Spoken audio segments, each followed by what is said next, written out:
RandyWhite of the Fresno Pacific Center for Community Transformation. We've been members of CCDA since 1994, and it's my pleasure today to bring this masterclass on market solutions for community development. We're all here because we believe God is asking us to seek the shalom of our communities, right? That God calls us to invest in their health and their well-being and their peace and their security, where young and old can enjoy the goodness and the abundance of God's kingdom. So injustice of any kind, whether social or economic, is a vandalization of that shalom. But we see life and potential where there appears only to be the dust of death. And yet here is the question: does our desire to let justice roll down like a mighty stream always mean that we need to start a new nonprofit or community benefit organization or ministry to make it happen? Community benefit ministries and charities do play important roles in our society. Don't get me wrong. They're vital. I lead one myself, but the need for social and economic justice solutions is so vast and so complex that to use a purely CBO approach would be the equivalent of working with one hand tied behind our back, ignoring the amazing resources and strategies available in the marketplace. And we just can't afford to do that. There are more than 1.5 million 501c3s in the US. It's growing 10 times faster as a sector than for-profit entities. In my state of California, it's 144,000 501c3s. It's the fourth largest industry in my state. And here is the wicked truth. Our nonprofit solutions can actually become the problem themselves. They can become edifices that need to be propped up and themselves supported, which can drain most of the time and the energy of the staff. It's sort of like a Machiavellian 501c3 principle: stay funded. And this gets even more complex when we realize that philanthropy is changing. The changing tax laws, the most recent one, for example, de-incentivized giving. Natural disasters, other issues makes a lot of competition for the charitable dollar. And if there's no margin, there's no mission. So is there another way, a non-charity, market-based solution that leads to the shalom that we're looking for in our communities? There is. It's entrepreneurship applied to the common good, or social enterprise. Now, what is an entrepreneur? Is it, the celebrity entrepreneur, Elon Musk, etc.? No, it's a dull word, actually. It just means, it's a French word. It means one who takes on a project. Gregory Dees defines it this way: one who takes on the mission of creating and sustaining social value through innovative enterprise, bold action with transparency and accountability to the social planet, to the social fabric, and to the planet. As followers of Christ, we believe that project, that mission that entrepreneurship takes on, is shalom, the flourishing of all things. As Perry Yoder, the Mennonite scholar, says, it's making things the way they ought to be. The way they ought to be in people, the way they ought to be for people, that they would have abundance, that they would have safety and security, to place to lay their head, food to eat. And the way they ought to be between people, that there should be peace between friends, between neighbors, between nations even. So how would entrepreneurship be applied as a market solution to seek economic and social reform and shalom? What is a social enterprise? Well, here's how we define it, my organization. We think a social enterprise is a self-sustaining business organized around creating and measuring positive social, economic, and environmental impact. It is solving community problems through non-charity means. So let me share some examples. Won't be able to share them all, but this is what we spent the better part of the last decade focusing on and creating in my city, which is Fresno, California. It's a city with the second highest rate of concentrated poverty of any large city in the United States. And so after years of a purely nonprofit approach, we created a market-oriented system that incentivizes churches and faith-filled entrepreneurs to create businesses that hire people, that have barriers to employment, or that simply seeks some common good community objective, using business as a mechanism.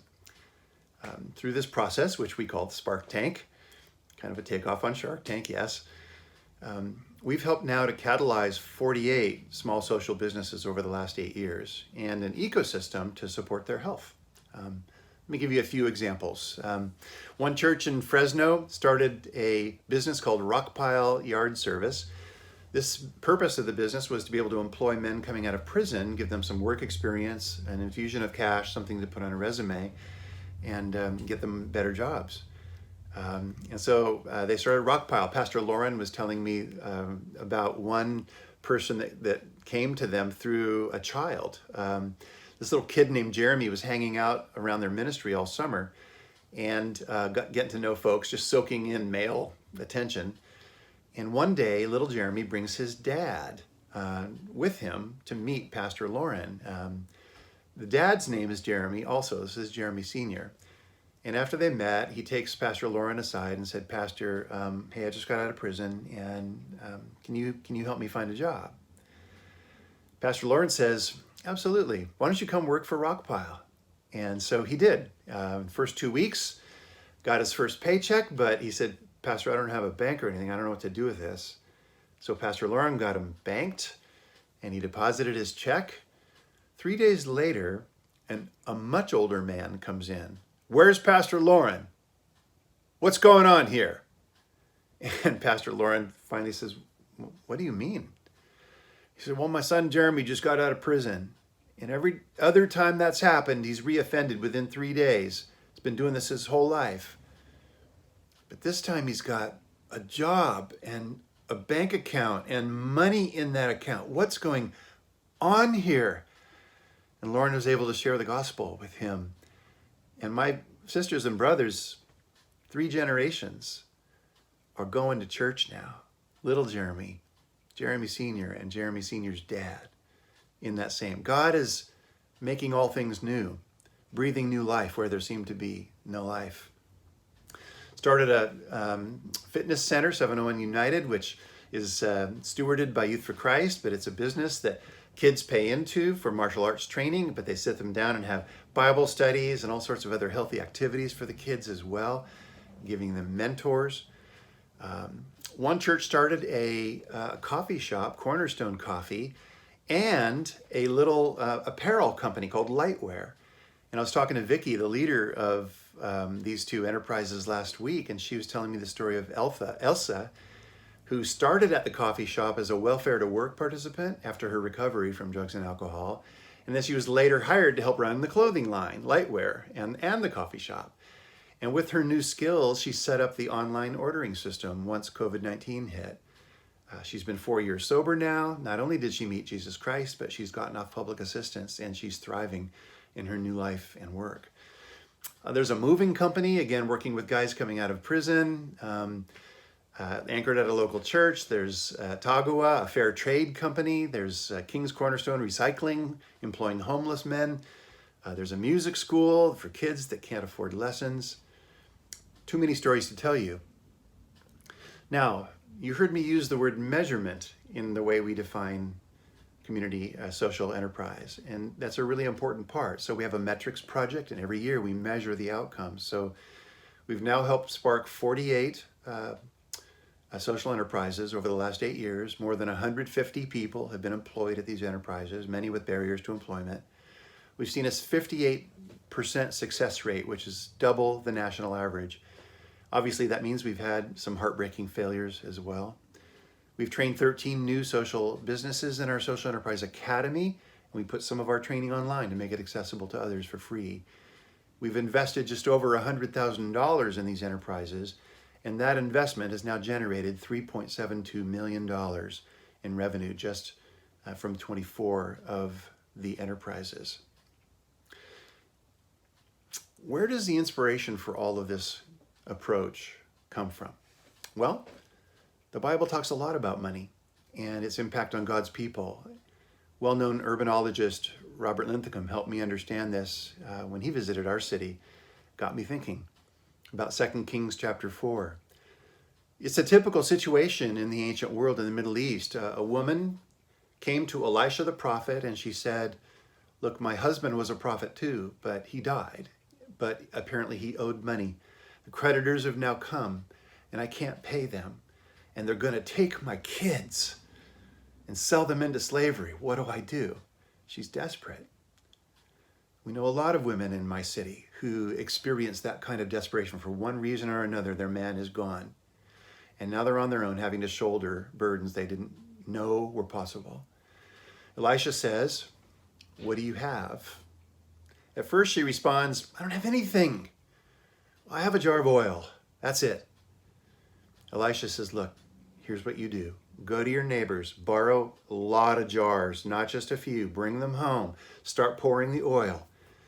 And so she does. She goes out, she borrows a ton of jars. They bring them back to the house. She and her sons work together to fill the jars. And the oil doesn't run out. The oil doesn't run out. Pretty soon there are no more jars, and then the oil runs out. And Elisha the prophet says, go sell the oil. You can pay off your debt. And the scripture says, and you can live on the rest. He provides a long-term economic solution.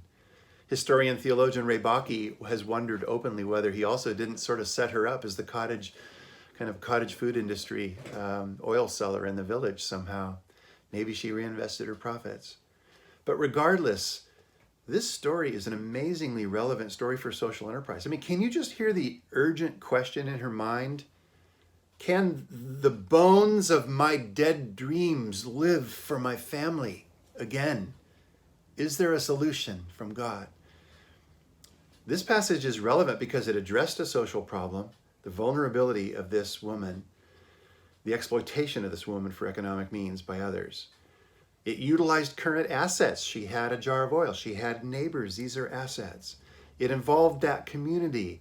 It involved this balance of human energy and God's intervention, like the miracle of the feeding of the 5,000. It was the multiplication of the oil. It provided a long-term sustainable solution. Can't you just feel the breath of the Spirit blowing in new possibilities for her and for her children? So why do I care about this? Well, because in my context in Fresno, there are 45 concentrated poverty communities. 40% of the population living under the federal poverty line in those communities. Communities full of women just like this widow. 14.6% unemployment, which is double the national average and sometimes triple. A larger number of persons re-entering society after incarceration per capita. I care about this because 100,000 children wake up in Fresno every morning poor. I care because women are having to sell themselves to survive, falling into human trafficking. And sisters and brothers, charity alone will never get us where we need to go in our city, or in your city either. Social enterprise is simply another tool in the tool bag. So if any of this is resonating for you, here's something we realized was important and something you might want to consider in your own city. It's really important to develop an ecosystem if you want businesses like this to grow. Our ecosystem includes social enterprise workshops that are free and accessible. It includes the Spark Tank. We raise money to be able to award to good ideas, but we don't just leave it there. We created an academy, a social enterprise academy, that then helps these new award winners take on best practices to get their businesses going. But we realize a social enterprise isn't even the whole story. So we've launched a micro enterprise system where somebody getting out of prison can start their own business without a common good objective, just the good objective of providing for their own family as well. And in 9 weeks, we'll take them from zero to operational with a business license. We learned this from Launch Chattanooga, another CCDA member. We started Work Life, which is a workforce training system put out by the Chalmers Center. Soft skills training, helping people who've had been hard to employ get employment ready, basically, so they're ready to say yes when a job comes available.